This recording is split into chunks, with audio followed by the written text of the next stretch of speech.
with an example of political projection, projecting labels onto others, that which you are guilty of. Here's former President Barack Obama accusing the Republican Party of elitism. Roll tape. But what you don't see is the Republican Party embracing. They still have very much an elitist economic agenda. Yeah, they've got their old economic agenda, but with a cultural overlay. Well, nevertheless, a recent Wall Street Journal study showing that the number of House Republicans receiving 40% or more of their campaign contributions from those big corporate PACs was actually down to 19% in the 2022 midterm election cycle. In other words, the Democrats are doing a lot of elitist money raising on their own. Joining me now to tackle all this, Americans for Tax Reform President Grover Norquist and Forbes Media Chairman Steve Forbes. Gentlemen, great to see you. Thank you for being here. I want to zero in. I'm going to get personal, Steve Forbes, personal with regard to the President of the United States. He and his wife have done a little bit of maneuvering, shall we say, in terms of the way that they arrange their taxes. Some people would call them tax dodges. In fact, the Wall Street Journal did. They avoided paying $500,000 worth of taxes on income using this tax dodge that President Obama actually wanted to get rid of at one point. But here's the current president of the United States, taking advantage of this. What do you think of all that? Well, it just goes to show laws for some, laws for others. And it's amazing, these tribunes of the people, so-called, live very, very well. And they used, Biden's used this S-Corp dodge, where I think they finally removed that loophole, where you didn't have to pay the Medicare tax. On Medicare, you pay taxes on all your income, not just the Social Security portion of it, which is about $150,000 a year. So, yes, and former Senator Edwards, who was vice presidential candidate for the Democrats in 2004 with John Kerry, used the same kind of dodge. And you know, Grover, they have spent years creating, President Biden has, during his career, spent years creating all of these tax dodges that he takes advantage of and other millionaires take advantage of, and also these regulatory dodges that various well-placed corporations are able to take advantage of that small business people can't. That may be one of the reasons why Democrats are now getting more corporate help with the PACs than Republicans are. Well, elitism is not simply being able to cheat on the rules and make a little extra money. The real fun part of being elitist is telling everybody else what to do.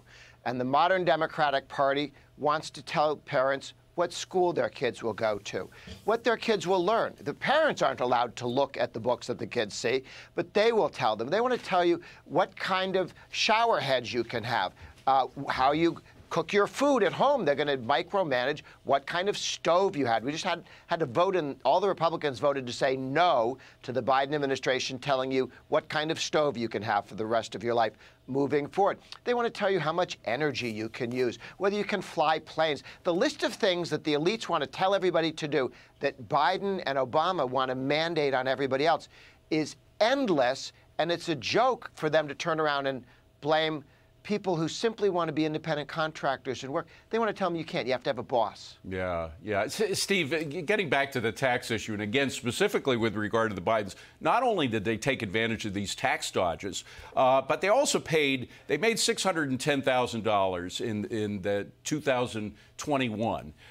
That's how much they paid in federal that's how much they made. They paid in federal taxes on $610,000, 24.6%. That's Joe Biden's fair share. He thinks it's a fair share, 24.6%, but the top rate is much higher than that. I paid into the 30s in terms of my federal taxes. Why not use his fair share for the country's fair share, 24.6%? That should be the top rate. Well, because he's working for us. So therefore, he needs extra compensation. No, it's just preposterous, pure hypocrisy. And the thing is, this all gets to why I hope some Republican candidate advocates the flat tax. Just clean out the code. Absolutely. If you make it, you pay it.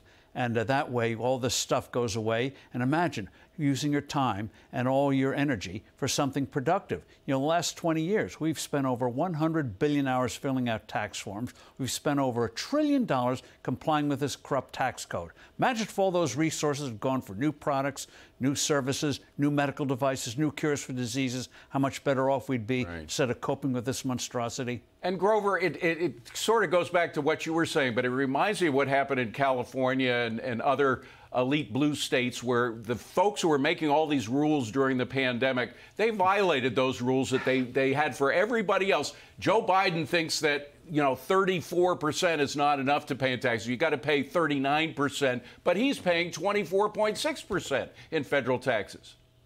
Yeah, if you want to be elite, you get to make rules for other people, impose them on other people. To the question of the flat tax that was just raised, there are 19 states that have a single rate tax. So we know it works. And more states are moving towards a single rate tax. There are probably another 10 states in the next 10 years that will add to that. So most states will have a single rate tax for their income tax. Why not at the federal level? Now, Steve, Trump did level tax. He didn't go for the full flat tax, which was a mistake, I think, to a simplified flat tax. Everybody pays whatever it is, 19%. You deduct the first $20,000 or $30,000 that you make so that lower paid people don't.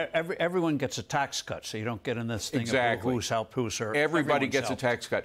However, what we did see as when Trump flattened taxes, lowered the top tax rates, is that the people who benefited the most were the blue-collar workers because they were paying less as well. And all of a lot of the people at the top rates actually ended up paying more because they got out of their tax dodges and realized they could make some real money with the money that they invested.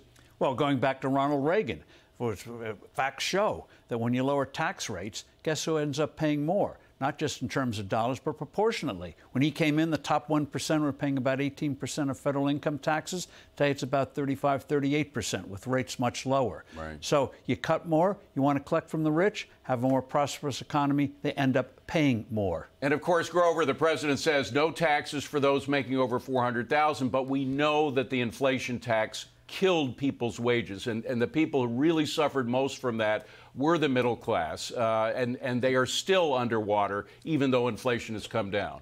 And all the energy taxes that they put on hit everybody. This will only tax the rich people is the lie that Clinton told, that Biden told, that Obama told, and every one of them went after energy prices as soon as they got in, on everybody. Yeah. So very quickly, gentlemen, from both of you, first to you, Steve, who's more elitist in this equation? The Democrats who are calling out elitists to the Republicans, or the Republicans? Well, as you said at the beginning, it's projection. They're the elites, and they want to make everyone else poorer, more dependent on them, because they know better than we do. Grover, will the American voters see through their cries of elitism? I think they see it, and that's exactly why Obama came out and lied, to try and start the conversation the other direction. It's nonsense. Obama and his party are the elites in this country, and that's what's making people angry. All right, Steve, Grover, great to see you guys. Have a wonderful weekend. Thanks for being here.